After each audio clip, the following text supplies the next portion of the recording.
She built it out of trash? Cassandra Vale's voice cut through the lobby like a wire snapping under tension. This isn't a dump. It's a billion-dollar tower. Luke Granger didn't flinch. He gently adjusted the duct tape drawbridge of the cardboard castle he'd pieced together over 2 nights, resting it between 2 worn mop handles. No, he said calmly, brushing dust off the cardboard spire. I built it, for her. That pause, that reversal, was sharp enough to make the junior execs nearby freeze mid-step, and through the security camera feed, a little girl in a designer coat silently watched from behind a glass door. Drop a like if you've ever wanted to stand up to unreasonable rules like this, and subscribe to see how this strategy plays out. Cassandra stepped closer, heels clicking like gunfire on marble. You're a janitor. You don't get to decorate my lobby with garbage. Who even gave you permission? Luke stood, tall, broad-shouldered, calm. He didn't raise his voice. Didn't ask, he said. She needed somewhere to wait where people weren't looking at her like a broken toy. Now it was Cassandra who hesitated. Behind her, no one moved. Even Raj at the security desk was holding his breath. Luke finally turned toward her, wiping a streak of grease from his uniform. If it's trash, toss it. But maybe ask the girl if she wants it gone first. Ella hadn't spoken a word in 5 days, not since she started being dropped off during board meetings. She hid beneath benches, flinched at raised voices, and 2 nights ago, she'd peered at Luke's folding chair fort from behind a marble column. He remembered his daughter Sophie at that age, right after her mother left. The silence, the way a blanket over 2 chairs could become a fortress strong enough to hold the sky together. So, he built one. From discarded boxes, tape rolls, and a splintered shipping pallet, he built the thing no one in this glass and chrome tower had thought to offer. Safety that didn't ask for anything back. Cassandra's eyes flicked toward the corner, where her daughter now sat, cross-legged, watching. Luke didn't move as the CEO of Vale Property Group bent low and began tearing tape from the side. I want this out of here by tonight, she snapped. And if I see another employee wasting time on side projects, then fire me, Luke said. Not angry, not desperate, just done. I've got another shift across town. I'm here because your daughter cries under the bench every time she's here. Nobody noticed, so I did something. You don't like it? Fine, but you don't get to make her feel invisible because your time's too valuable. Cassandra straightened. She looked ready to speak, but didn't, just turned and walked away. The security room was quiet, except for the hum of server fans. Raj rewound the footage, watched it again, then looked over at Ella, still crouched behind her glass enclosure. She was smiling, just barely, and the janitor had gone back to work, tape roll clipped to his belt like a knight's sword, pushing his mop as if nothing had happened. Luke was still wiping down the elevator buttons when Sophie arrived. Dad, did she tear it? She asked, eyeing the limp cardboard. Only a little, he said softly. It'll hold, like it always does. He didn't mean the castle. Sophie looked up at him. She's the one who cried last time, right? Luke nodded. You think she'll talk? She doesn't have to, he replied. She already built a kingdom. That's a start. They sat on the janitor bench outside the executive lounge, sharing vending machine crackers. Sophie had homework on her lap. Luke had another checklist to finish. What he didn't have was time to rebuild that castle, or a reason to trust this place anymore. But tomorrow was another shift, and Ella might be there, and he wasn't about to let some marble floors scare him off. Where are you watching from? Because tomorrow, a structural crack would show up 2 floors down, and the only person who would understand what it meant would be the man Cassandra Vale just humiliated in her lobby. She picked the wrong person to dismiss. The castle was gone by morning. All that remained was a strip of masking tape curled like a dead leaf near the planter. Luke noticed it before his mop even touched the tiles. Not a trace of cardboard in sight, not a crumpled flap, not a bent straw flag. She'd had it removed early, quietly, without another word. Luke didn't react, not outwardly. Just pressed his mop into the bucket, wrung it with the kind of calm you learn when you've run out of better options, and got to work on the same lobby that had swallowed his dignity the day before. At 9:07 a.m., Ella arrived. Raj buzzed her and her assigned assistant through the east entrance. No words, no eye contact. As always, she slipped behind the edge of the glass waiting cube meant for guests, curled up, and vanished. Luke caught her out of the corner of his eye, the corner Cassandra never looked toward. But then something unexpected happened. Ella raised her chin, looked straight at him, then pointed to the planter where the castle had once been. Luke met her gaze, and very slowly, with 2 fingers, she tapped the ground in front of her knees, then mimed a tiny drawbridge falling. Her fingers marched across the imaginary gate. 1, 2, 3. Luke's chest went tight. She remembered. 30 floors up, Cassandra Vale wasn't thinking about castles. She was reviewing contractor invoices on a touch screen, while her legal advisor explained the indemnity loophole from yesterday's site report. "I don't want another inspection delay," she snapped. "Push it through."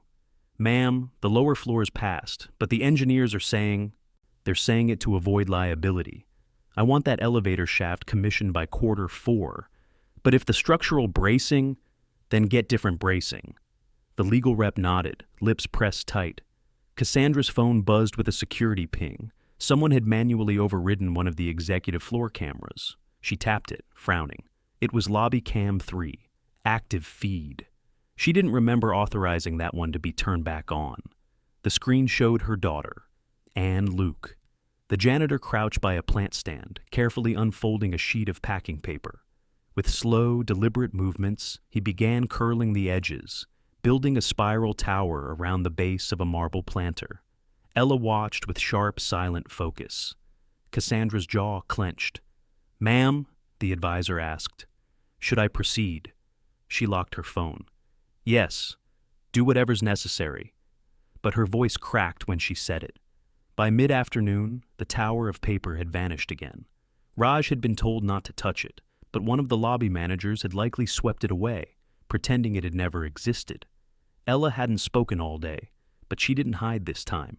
She stayed seated, hands in her lap, facing the place where her castle used to stand. When Luke passed by with the wet vac, she didn't smile, but she didn't look away either. That was enough. Later that evening, while sweeping the freight hallway behind the conference center, Luke paused to stretch his back. His knees ached. His right shoulder throbbed from a decades-old impact fracture he never talked about. He checked his phone. A text from Sophie lit up the screen. "Got the science fair flyer.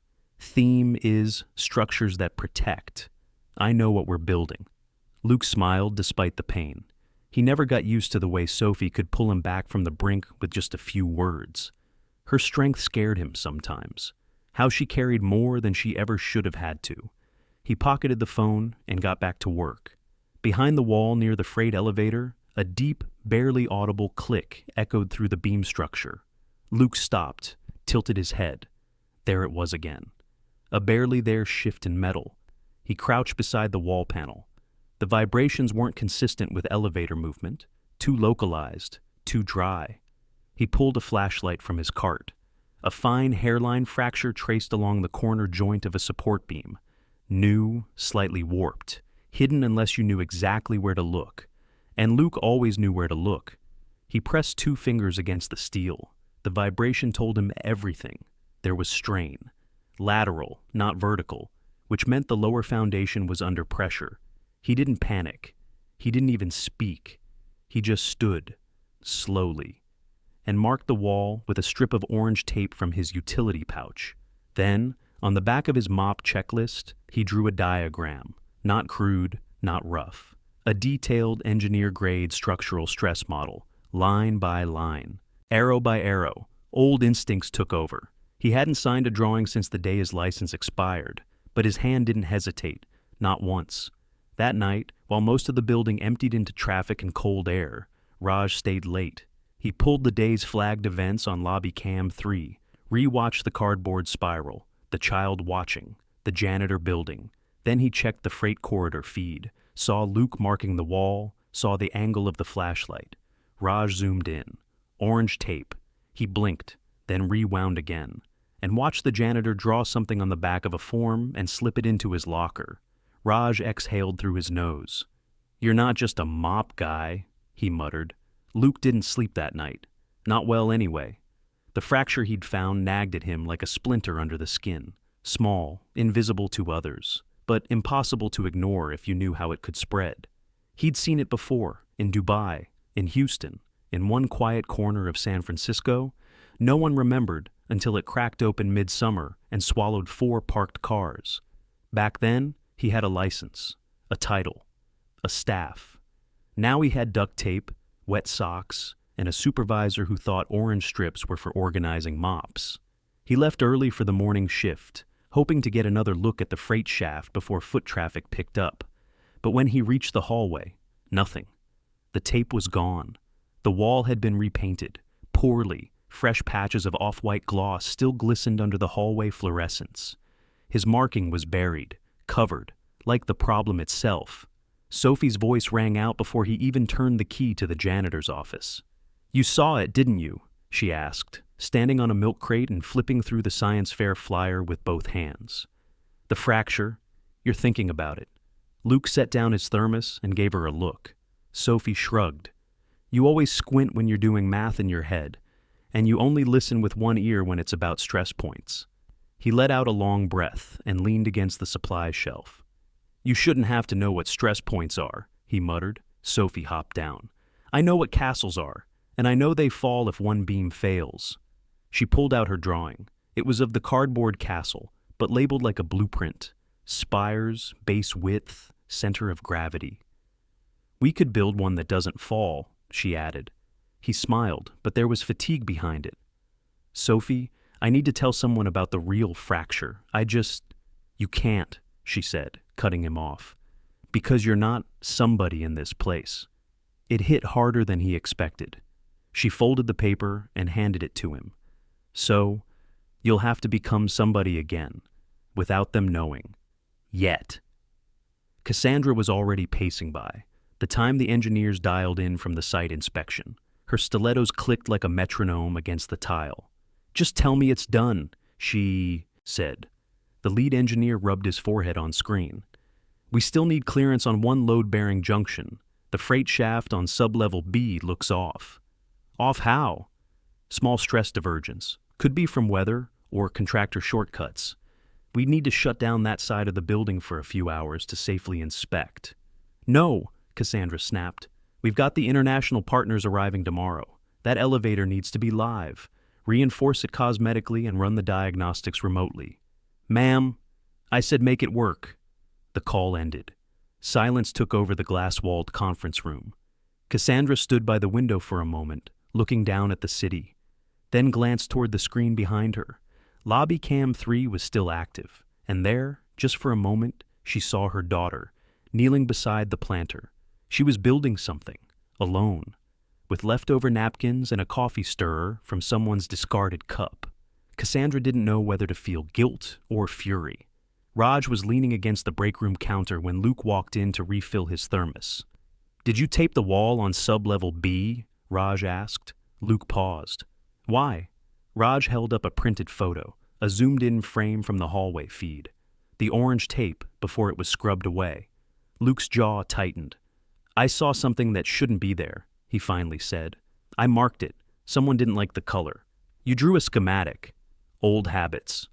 Raj nodded slowly, then reached into his folder and pulled out a paper copy of the sketch Luke thought he'd hidden.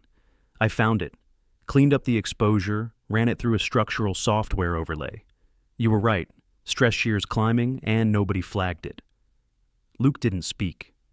Raj looked at him for a long moment. "You used to be somebody, didn't you?" Luke took the schematic, folded it, and slipped it into his back pocket. "I still am," he said, "just not with a badge anymore." Back in the lobby, Ella was waiting again, not hiding, just sitting, palms resting on her knees, facing the planter like it was sacred ground. Luke approached, kneeling beside her. She didn't say a word, just lifted a tiny folded square from her coat pocket. Paper, white, fragile. He opened it. It was a castle, tiny, perfectly creased, with a gate drawn in blue pen. Luke swallowed hard. The girl still hadn't spoken, but her message couldn't be clearer. "Don't stop building. Don't stop protecting." He glanced toward the surveillance dome in the ceiling. Let them watch. He'd give them a reason to look twice. The freight elevator groaned at 10:16 a.m. Not loudly, just enough to make the marble underfoot give the faintest shiver, barely noticeable if you weren't paying attention. But Luke noticed. He was polishing the metal trim outside the east stairwell when it happened. That groan, like tired metal bracing for more than it was promised, traveled through the soles of his shoes and straight into memory. 15 years ago, it was a stadium in Minneapolis. Luke had walked off the job that day when upper management refused to delay the grand opening, even after he'd flagged a column for rotational instability. They thought it'd hold. It didn't. No one had died, but a 22-foot section collapsed during cleanup, and the engineer they blamed wasn't the one who had made the call. He'd buried his license with that headline. Now he was back in another structure no one wanted to listen about. And the groan had returned. On the 31st floor, Cassandra stood beneath a chandelier shaped like a cascading spiral of crystal teardrops. She was flanked by her assistant, Ava, and 3 visiting investors from Seoul. And here, she gestured, we transition into our signature conference mezzanine, views of the entire skyline, full biometric security, reinforced glass, all supported by the finest materials, American steel, Italian composites, Japanese tension rigs. That was when the groan reached the top floors, a subtle, spine-deep creak. One of the investors glanced at the ceiling. Foundation stress? He asked lightly. Cassandra laughed. Old pipes, probably. We're running the newest diagnostic tools in the region. She smiled, but it didn't touch her eyes. In the security room, Raj Patel muted his 3rd camera feed. He'd spent the last hour quietly running Luke's schematic against the building's load distribution plan. The more he lined up the data, the more wrong it looked. Not Luke's math. The original blueprint.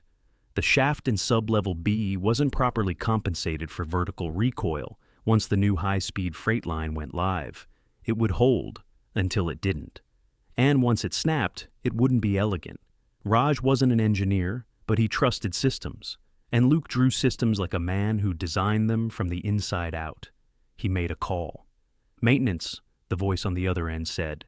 This is Raj Patel, head of security. I need a floor freeze on sublevels A through C. Now. A pause. On what grounds? Raj checked the time. Emergency integrity audit. We're locking all vertical transport except East Tower residential until I say otherwise. That needs approval from... Send them to me, but shut it down now. He hung up before the argument could start. Luke was recoiling a power cord when the freight access light turned red. He blinked. That wasn't scheduled. Then his phone buzzed. Raj, you've got 20 minutes. Come upstairs. Bring the schematic. Cassandra was reviewing digital blueprints on her tablet in the executive lounge when Raj entered. He didn't knock. Problem? She asked, not looking up. Structural concern, he said. Not mine, your janitor's. That got her attention. You're interrupting my investors for a janitor's theory? Not theory, he said. Math. He handed her a printed overlay. The diagram Luke had drawn in ink, now merged with the building's load grid. Your freight shaft wasn't properly reinforced after the high-speed system was installed. Subtle stress cascade just started reaching upper levels. Her lips parted slightly. This is based on... What? Your janitor's eyes, and 15 years of engineering experience before he was ever handed a mop. She stared at the page, then at Raj, then slowly at the security monitor. Camera 3 lobby. Luke was guiding a contractor away from the planter with polite but firm direction. She set the paper down. You verified this? As far as I could. Cassandra crossed her arms. You know what this looks like, right? A janitor making a guess. If it gets out, Raj said, voice low, and he's right, that shaft doesn't groan. It buckles. Silence. Then, where is he? On his way.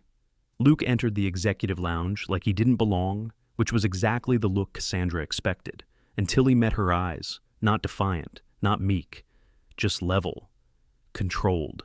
She didn't ask him to sit. I heard you found a flaw in my building, she said. Do you often diagnose infrastructure between mop runs? Luke shrugged. Only when they're loud enough. You're claiming a threat to structural integrity on one of the most certified buildings in the city. I'm not claiming anything, he said. I saw the beam. I marked it. Someone painted over it. And your qualifications? 15 years, West Coast Division, lead structural for 3 international towers. Walked away after your type stopped listening. That landed. Cassandra opened her mouth, closed it. Luke reached into his back pocket and laid the schematic on the glass table. The next tremor isn't going to sound like a groan. It's going to sound like shearing. She blinked. You've heard that sound before, he added. You just didn't know what it meant. And for the first time, Cassandra Vale didn't have a rebuttal. She only had a choice. The castle sketch was still in Luke's back pocket when the lights flickered. Not the full building, just the freight level indicators, blinking once, then returning to their original glow. But Luke saw it. So did Raj, watching from the security feed 3 floors below. So did Ella, sitting cross-legged by the planter again, folding her napkin tower with painstaking precision. The structure wasn't failing yet, but it was whispering. Luke pressed the elevator call button, then paused. Instead of riding it, he took the stairwell down 3 flights, schematic still warm from the pressure of his palm. He knew Cassandra would stall. People like her always waited until something made noise loud enough for lawyers to hear. So, he would show her something else, something she couldn't unsee. He headed to the janitorial locker room and opened the bottom shelf of his cart, pulling out the original notebook, the one Sophie had drawn in the day after they lost their apartment. Most of it was filled with childlike castles and dragons, but the final pages were different. One sheet showed Sophie's small handprint in pencil, traced and signed. The other was a diagram. Not one of Luke's, it was Sophie's. A rudimentary cross-section of a paper castle she'd helped him tape together in the park, carefully marked. Dad said always build the bottom wider. It holds more, like your legs do. Luke ran a hand over the paper. The same idea applied to tower shafts, lateral support over aesthetics. Everyone in Cassandra's world wanted minimalism, visibility, nothing bulky, nothing honest. But sometimes the truth was bulky, and it had weight. Raj stood at the freight access door with his arms crossed when Luke arrived. She's still stalling, he said quietly. Legal wants more data. Luke handed him the diagram from Sophie's book. This isn't data. This is the truth that explains it. Raj looked at the page. It's a kid's drawing. Luke smiled faintly. Exactly. Cassandra didn't want to see the notebook. She was pacing now, the kind of pacing that meant the numbers weren't aligning fast enough to keep her calm. We have building insurance. We have inspection records. We have remote sensors that haven't flagged a single. None of those have eyeballs, Raj said evenly. He does. Luke opened the notebook and set it on the table. Sophie's page stared up at them. Crooked handwriting, a wobbly rectangle base, a tower wider than it was tall. What am I looking at? Cassandra asked flatly. A reminder, Luke said, that what seems small isn't.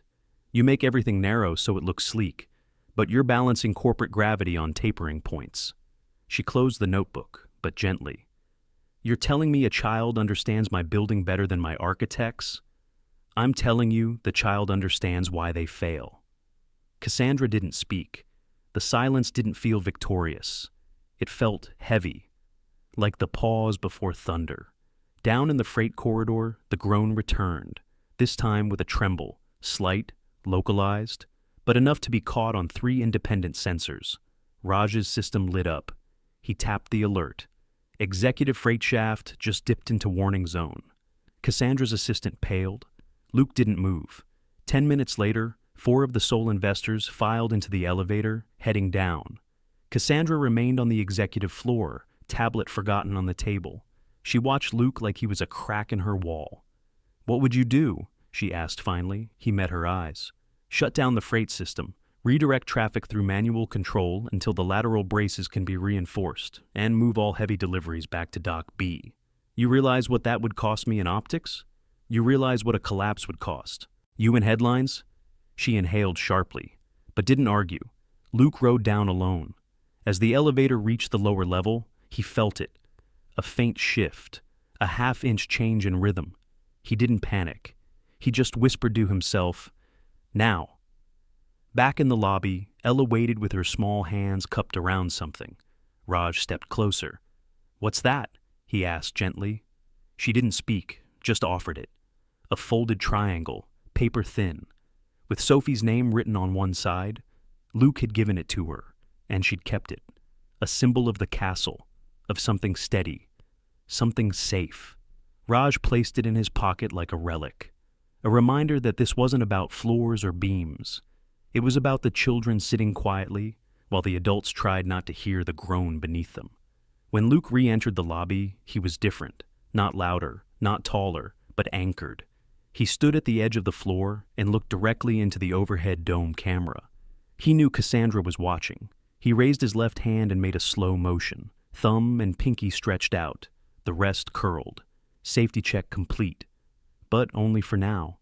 In her office, Cassandra leaned forward and finally picked up the phone. "Order the shutdown," she said, "effective immediately." She didn't thank him, but she didn't hesitate. The alarm didn't sound like a siren. It came in quiet bursts. First, a tone only the maintenance teams heard, then a digital ripple across control panels in the loading bay. The system was designed for discretion. No panic, no overhead voice announcements. Just a silent shift into lockdown. Luke saw the freight lights dim before anyone else noticed. He'd just finished rechecking the elevator shaft sensors Raj had given him temporary access to. Everything Cassandra had allowed him to touch was surface level, non-invasive, non-embarrassing. But that didn't matter. He didn't need invasive access. He needed the building to listen. And finally, it had. "East Freight Shaft is out of tolerance," came Raj's voice over the comms, calm, unshaken. "Internal flex read is climbing past 30%, full lockdown in motion." Luke closed his eyes briefly, counted 2 breaths, and grabbed his cart. The freight corridor wasn't far, but he knew that once he entered it, everything would move quickly. Upstairs, Ella was seated on the lobby floor again, head bowed, fingers busy folding something out of a napkin. The moment the elevator indicators changed color, she looked up, not in fear, in focus. Ava, Cassandra's assistant, stepped into the lobby, frowning at the lack of announcements. She glanced toward the front desk. "What's happening?" Raj looked up from his screen. "Elevator maintenance, just procedural." Ava didn't look convinced, but Ella didn't move. She just kept folding. Luke arrived in the freight corridor just as the emergency locks hissed into place. The sound wasn't violent, but to trained ears, it said one thing: this was no drill. He set the cart down and jogged to the control panel beside shaft 2. A single light blinked red. He pulled open the access plate and saw it. One of the corner torque brackets had bent inward, not outward. That meant the stress was no longer being deflected. It was absorbing into the shaft. One wrong load, and the shaft would bow, then buckle, then snap. He didn't have hours. He had minutes. At the same moment, Cassandra stood frozen in front of her office monitor. The lobby feed was split-screened with the shaft diagnostics Raj had overridden for her to view in real time. "You weren't exaggerating," she muttered. Raj's voice buzzed from her tablet speaker. "I almost wish I had." She didn't reply, but her eyes followed every line on the screen, and slowly they settled on the man kneeling beneath the freight panel, the janitor, the one who'd warned her, and the one now crawling under a live shaft like he was trained for it. Because he had been. Luke wedged a brace bar against the inner wall, wedging it to stop rotational slide. Not permanent, just enough to delay shear until he could redirect the elevator load. He flicked the mechanical override. The shaft screamed. Metal rang out like a guitar string being snapped by a god's hand. Raj stood instantly. "He's triggering a load dump manually." "Is he insane?" Cassandra said. "He knows what he's doing." The comms crackled. Luke's voice came through, steady, breathless. "Need counterweight reset on shaft 2, now. Or we lose the east corridor." Raj moved fast, keyed in the override from his terminal, bypassed 3 lockout protocols, and slammed the manual lever. The building rumbled, not a collapse, a release. Down in the freight corridor, Luke felt it before he heard it, the weight shift, the absence of pressure. The shaft flexed like a knee joint, finding its socket. He stayed still, listened. Nothing cracked, nothing fell. The building exhaled. When he stepped out of the freight corridor, his shirt was damp with sweat, his knees streaked with old dust, and his gloves torn at the thumbs. But he was smiling, barely. Raj met him halfway down the service hall. "You're out of your mind." Luke nodded. "That's what saved the tower last time, too." They both turned as the freight elevator behind them rose slowly, still intact. In the lobby, Ella stood and walked toward the planter for the first time all week. She didn't sit. She placed something at its base, a folded triangle. This time, it wasn't blank. It had a name written in shaky letters. Luke. Then she walked back to her usual spot without looking at anyone. Cassandra, watching through the security feed, saw everything. That evening, Luke returned to the locker room and pulled off his boots. His knees ached worse than usual. He stretched out, checked the calluses on his palms, and rubbed at the faint scar on his wrist, one that used to be covered by a Rolex. Now, it was just part of the uniform. But when he opened his locker, he saw something strange. The page from Sophie's notebook, the one with the wide-base castle and "Dad said it holds more" written in her hand, was pinned to the inside. A sticky note below it read, "We're listening now. R." The next morning, word had spread, but not through official emails or memos. It came in side glances, in half-finished whispers between staffers, in the way maintenance paused to shake Luke's hand without asking why. Something had shifted overnight, not just in the building structure, but in the way people looked at the janitor with the mop cart and steel gaze. Raj hadn't said anything directly, but he didn't need to, because someone else had. In the design wing on the 22nd floor, 2 junior architects were huddled around a screen reviewing emergency shaft schematics, when one of them, Mel, tapped her pen against a name field. "Wait, Granger? Why does that name sound familiar?" Her co-worker zoomed in on the old engineer record Raj had quietly uploaded to the system database overnight. Luke Granger. Former lead structural analyst, West Coast Division. Specialty, high-rise integrity stress modeling, certifications, expired, voluntary relinquishment. Last project, Riyadh. Earthquake recovery, retrofit initiative. Mel blinked. "I studied that retrofit in grad school," she whispered. "He built the recovery grid we modeled our quake-adaptive flooring after."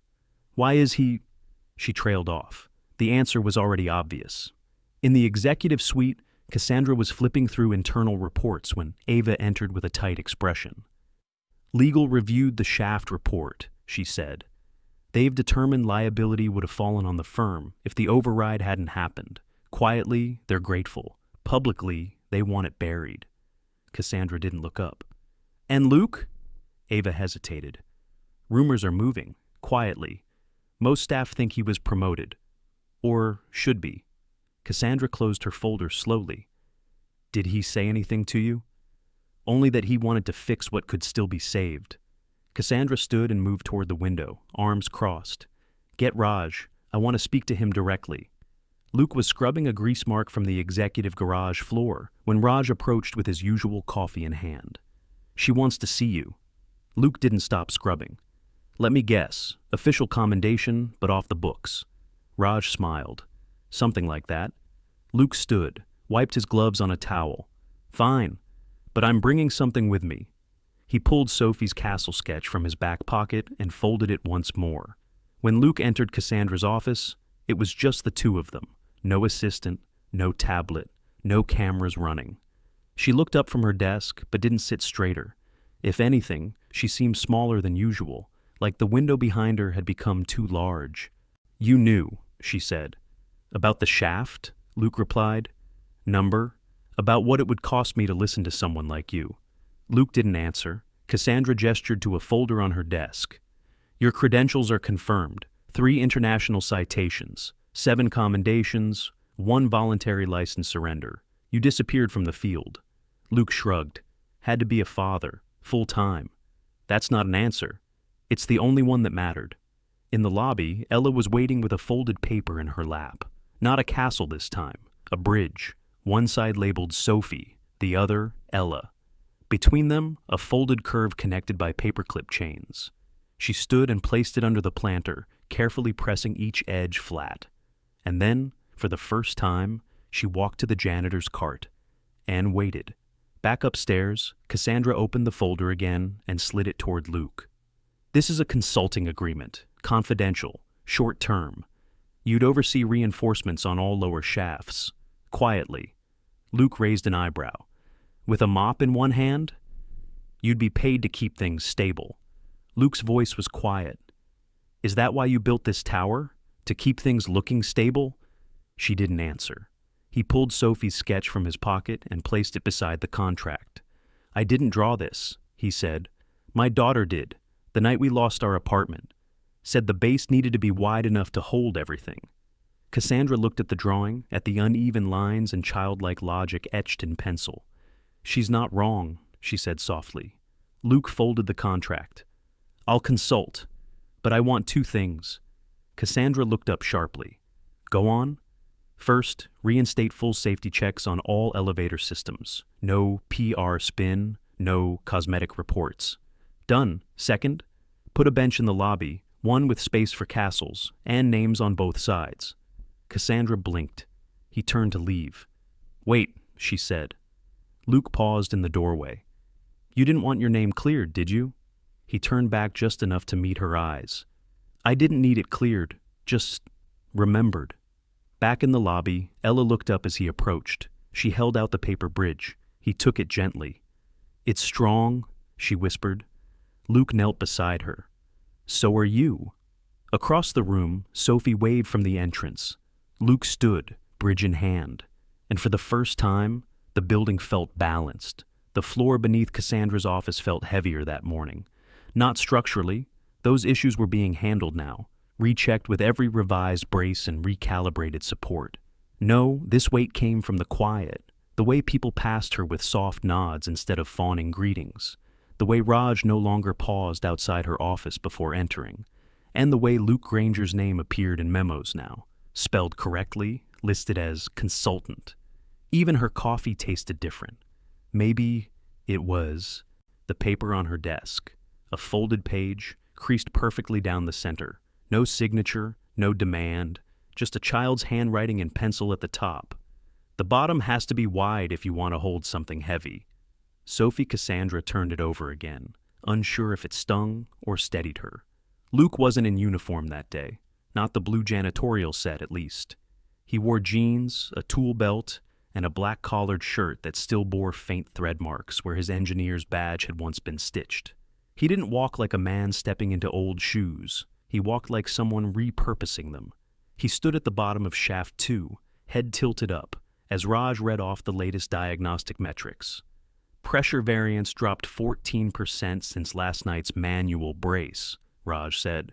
We're clear to begin primary reinforcement if you greenlight it. Luke tapped the metal plate at his side. We reinforce now, no pause, and pull elevator traffic down to 1 lift while they weld. Raj nodded. Already did. Luke turned and saw 3 junior architects approaching from the far corridor, arms full of drafting prints and laptop cases. He recognized the one leading, Mel, the woman who'd stared at him a little too long 2 days ago by the service cart. She extended a schematic as they approached. Mr. Granger, she said, we updated the shaft model using your diagram. We've overlaid the ripple tension model you used in Riyadh. Hope that's all right. Luke raised an eyebrow. She smiled awkwardly. We've been reading your old papers, the ones still cited by Pacific Quake Institute. Luke let out a low breath and took the sheet. You cross-referenced live traffic stress against shaft latency? Mel nodded. We tried, but it was missing something. What? She pointed to a small empty corner of the drawing. This, the part where real people walk. He glanced down. A service corridor no one had modeled foot traffic into. Luke smirked. Let's fix that, he said. Together. Upstairs, Cassandra stood in front of the executive board, investors, legal, PR, 2 city officials, and presented a folder marked Reinforcement Initiative, Internal Structural Integrity. She didn't begin with numbers. She began with Ella's name. 5 days ago, my daughter found comfort in a cardboard castle a man built from trash. There was a pause. And 4 days ago, that same man prevented a catastrophic failure in our building. Not because we asked him, but because he still knew how to listen when the structure said something was wrong. One of the board members coughed. With respect, Cassandra, are we praising janitors now? Cassandra didn't blink. We're praising engineers who show up in the uniforms we overlook, and if you're not prepared to do the same, you're not ready to lead this company into anything meaningful. The silence afterward wasn't uncomfortable. It was earned. By 3 p.m., welding, sparks lit the lower shafts like constellations being redrawn. Luke stood with Mel and her team, walking through revised load path designs and anchoring techniques. Each idea was tested, debated, adapted. He didn't lead with ego. He led like a father would. Patient, exacting, always thinking 3 steps ahead. At one point, he crouched beside a junior tech and guided her fingers over a pressure simulation.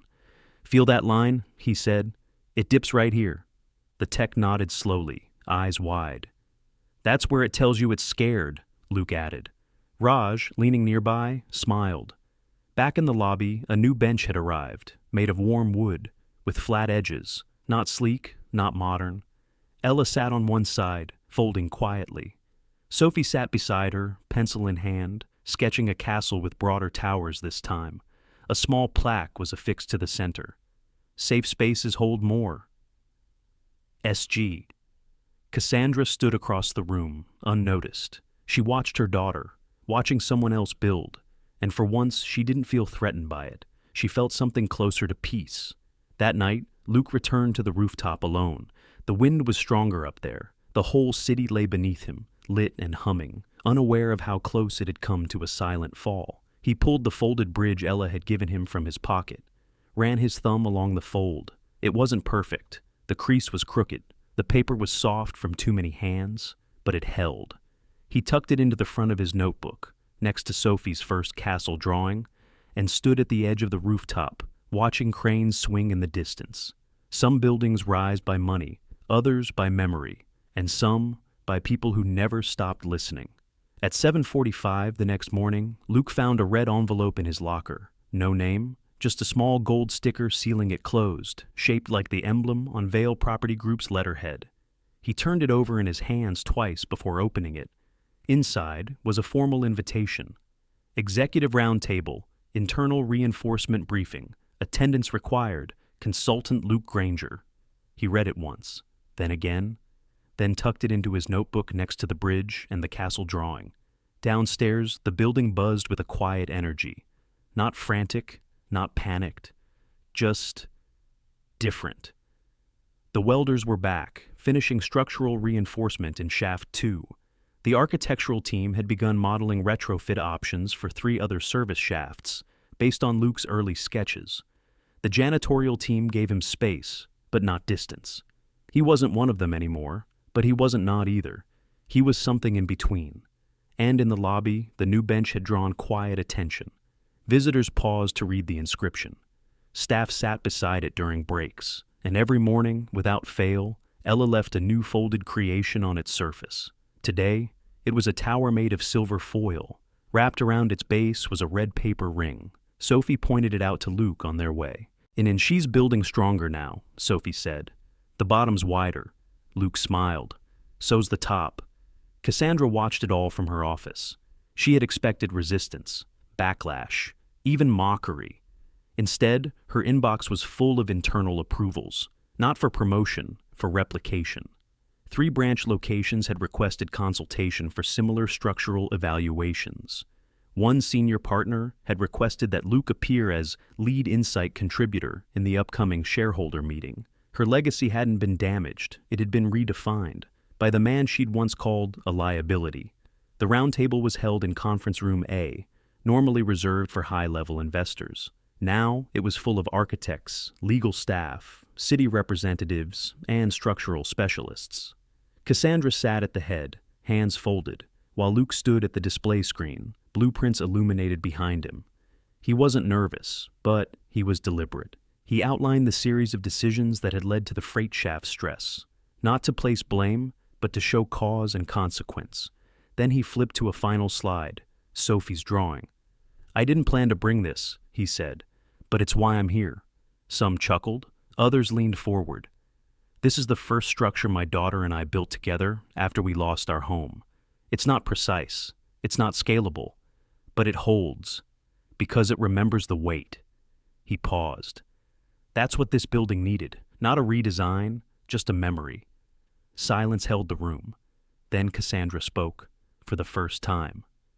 "This presentation," she said slowly, "will be archived in our training repository, mandatory for all new site leaders." No one objected.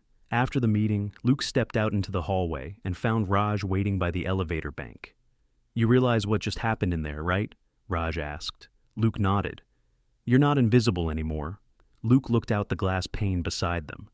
"I never wanted to be invisible. I just stopped expecting anyone to see." Raj smirked.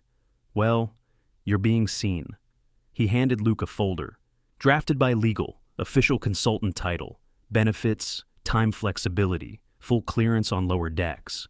Luke accepted it without a word, but the crease between his brows softened.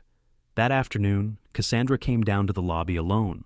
No assistant, no press team, no clipboard, just her. She stood beside the wooden bench where Ella and Sophie sat drawing. The girls didn't notice her right away. They were too focused on folding something big, a paper tower connected by tiny folded bridges. "Is this yours?" Cassandra asked gently. Ella glanced up and nodded. "She said it has to hold more," Sophie added. "So we made the base double wide." Cassandra crouched. "Can I see?" Ella handed her the creation without hesitation. The bottom was built from napkins and pencil sketches, but it stood upright, sturdy, balanced. Cassandra smiled, softly, and set it back on the bench. "Good engineers," she said. Sophie grinned. "We learned from someone." Luke watched the moment from behind the cleaning cart. He hadn't meant to stand there, hadn't planned to eavesdrop, but something held him in place. Not duty, not strategy, just wholeness. The kind that came from seeing your child safe, strong, and teaching others how to build. At the end of the day, Luke sat on the edge of the rooftop, back to the wind, watching the building's lights come on one by one. He didn't feel small anymore. He didn't feel erased. He felt anchored. Tomorrow, he'd sign the papers, not to reclaim who he was, but to rebuild something new, with everything he carried from before. The lobby smelled like fresh polish and static tension. Cassandra stood near the welcome desk in a cream blazer, heels sharp, expression unreadable. She wasn't used to waiting for people, especially not someone she'd once dismissed with a single gesture toward a mop bucket. But Luke was late, only by 5 minutes. Still, it was 5 more than she expected.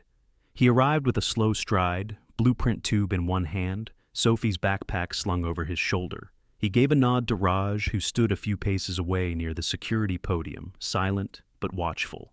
"You asked for this in the lobby," Luke said calmly. "Not your office."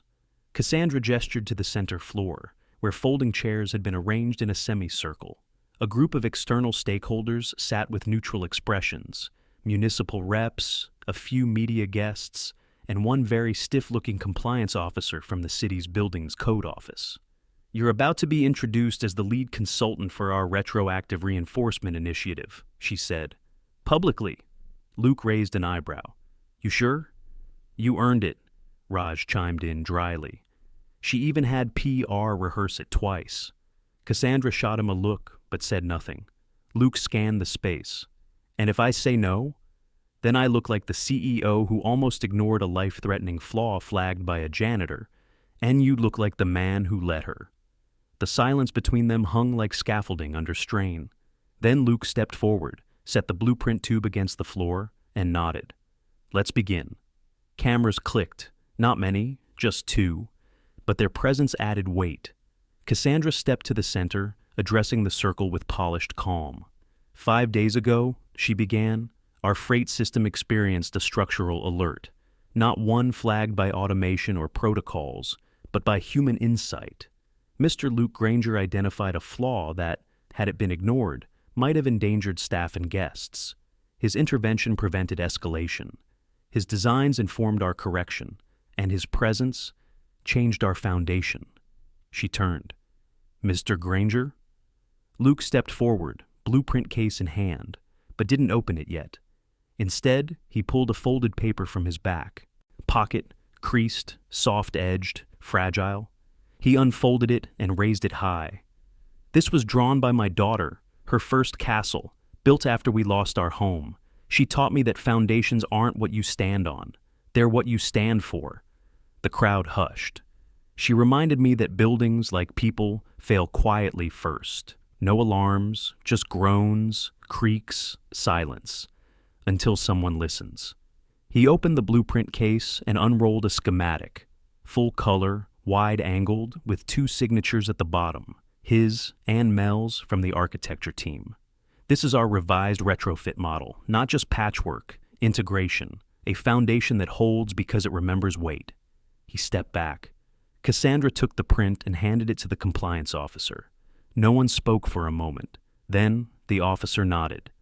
"Approved," with commendation. A soft murmur passed through the group. One of the media reps raised a hand. "Mr. Granger, are you planning to return to engineering full-time?" Luke looked toward the bench by the planter. Ella was sitting there with Sophie. They were working on something again, a folded stadium this time, built from layered pages of old printouts. "I never left," he said. Upstairs, in a corner office once belonging to the now departed regional VP, a new plaque was being installed. It read, "Luke Granger, Senior Structural Consultant." Below it, smaller, "Foundations Speak." He listens. Cassandra watched the installation without comment. When Ava approached with a message from the board, she held up a hand. "Let him have the floor for today." In the janitor's locker room, Luke pulled out the uniform one last time, not because he needed it, but because it had held him when everything else fell. He folded it neatly, placed it inside a storage box, then set it beside the mop cart, which he wheeled gently toward the rear dock. Raj met him there. "You sure you want to give that up?" Luke shrugged. "It's not giving up, it's letting go." Raj smirked. "She asked if we'd keep your name on the internal payroll system." Luke paused. "For what?" "In case we ever need someone to teach the new kids what a floor feels like when it's about to break." Luke chuckled. "Tell her yes." At sunset, he met Cassandra on the rooftop. Neither said anything for a while. Then she offered him a small envelope. Inside, a gold access badge. "No more waiting at security," she said, "and full elevator rights." Luke turned the badge in his fingers. "You're rebuilding more than a tower," he said. She nodded once. "I'm learning how." He tucked the badge away. "Then don't forget where the weight sits." Cassandra gave a rare, tired smile. "I won't."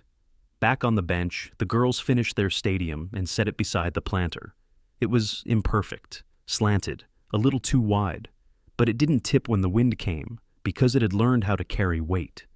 The Beausier building didn't look different from the outside. Still the same sleek glass face stretching into the city skyline. Still the same etched plaque beside the revolving doors reading Vale Property Group. But inside, everything had shifted. Luke walked the halls in quiet observation now.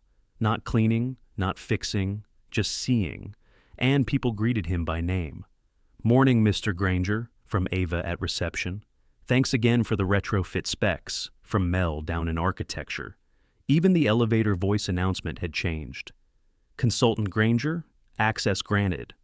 He didn't smile much, not outwardly. But Sophie noticed the difference in how he stood. Shoulders not pulled by the weight of invisibility anymore. Chin level, steps unhurried. He wasn't rushing to be seen. He already was. The new training wing opened that week, unveiled in a quiet event, with zero fanfare, but all the right people present. Cassandra stood beside Luke, a rare air of humility softening her sharp silhouette. "We designed this wing for onboarding," she said, addressing the room of site managers and engineers. "But we missed something critical. We never trained people how to listen to the structures themselves." She turned to Luke. "So we've corrected that." A screen blinked on behind them. First slide. A photo of the collapsed shaft diagram Luke had hand-sketched. Second slide. Sophie's castle drawing, faded pencil, but still proud. Final slide. A photo of the new bench in the lobby, with the plaque barely visible but unmistakable.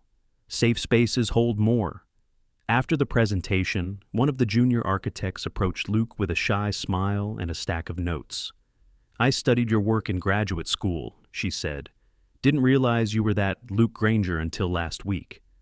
"I'm not that anymore," Luke said. She tilted her head. "You're something better?"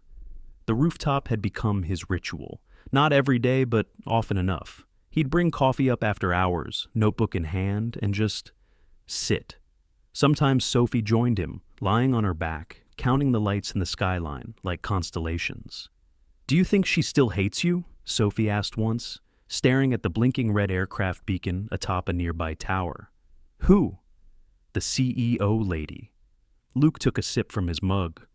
"I don't think she ever did. She tore down your castle. She built a bench for it later." Sophie nodded thoughtfully. "Maybe she just didn't know how to hold weight yet." Luke chuckled. "Maybe neither did I." That Friday, something changed again. The building had started accepting external tours for architectural students, community engineers, and even visiting city officials studying corporate infrastructure reform. On one such tour, a professor paused at the lobby planter and asked the guide, "What's this?" Before the guide could answer, Ella, now a quiet regular on these afternoons, stepped forward and pointed. "That's where the first castle went." The professor smiled. "Who built it?" She looked toward the hallway. "Someone who knew how to make things that don't fall." Cassandra watched the interaction from across the lobby. She didn't interrupt, didn't correct. Instead, she turned to Ava. "Schedule Luke to speak at the next leadership summit." Ava blinked. "The international summit?" Cassandra nodded. "If we're going to lead in structural integrity, we should start with the one who kept ours from breaking." That night, Luke unlocked his apartment door and stepped inside to the scent of garlic and tomato. Sophie was already at the table, glue sticks and colored paper spread around a science fair trifold labeled Structural Stability, Foundations That Listen. He crossed the room, kissed the top of her head, and handed her a fresh roll of silver foil. "Stadium or bridge?" She grinned. "Both. But I want this one to curve." "Like pressure deflection?" She nodded. "And also, because it looks cool." He pulled her old sketchbook from the shelf and flipped through pages. Castles, lighthouses, towers with uneven spires but strong bases. Then he turned to the last page, the one they'd never filled. He opened his notebook and carefully removed Ella's bridge, still folded, edges worn soft by days in his pocket. Sophie looked up. "You're putting hers in?" He nodded. "They hold better when they're built together." She passed him the glue stick, the final entry in Luke's new consultancy profile, added at Cassandra's quiet request, read simply, "Notable contribution. Redefined reinforcement standards through empathetic architecture and human-first diagnostics. Pioneered the concept of listening structures." And beneath it, legacy moment, a bench, a bridge, a folded paper castle. By then, no one asked why a janitor knew how to hold a building together. They asked why no one listened sooner. Luke arrived early that morning, not because he had to. No one expected him to clock in anymore, not in the way they used to. But he still liked the quiet, the way the city stretched yawn-like across the skyline, the hum of the building coming to life before the noise of its name resumed. He walked past the lobby bench where Ella's newest creation waited, a folded crane, perfectly balanced, wings spread as if it might lift off with the next draft. She'd tucked a message underneath it. "Thank you for listening." Luke paused. He didn't touch it. He didn't need to. Some things were meant to stay exactly where they belonged. Later that day, a small group gathered beneath the planter wall. A plaque had been installed. Nothing grand, no corporate branding, just brushed bronze on clean stone. It read, "The Foundation Wall.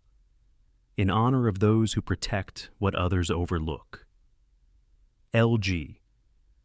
Beside it was a framed copy of Sophie's castle sketch, laminated now, edges smoothed, a bridge. Drawing was placed beneath it, then the curved stadium from last week, each added with quiet reverence. It wasn't a gallery. It was memory, made visible. Cassandra stood at the top of the mezzanine, looking down. She didn't join the group. She wasn't needed there.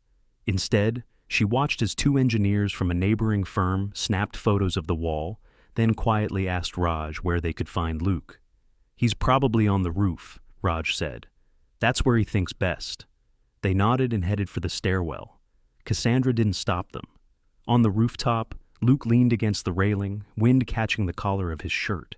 He didn't turn when the door opened. "You're not a ghost," said the younger engineer, "but they talk about you like one."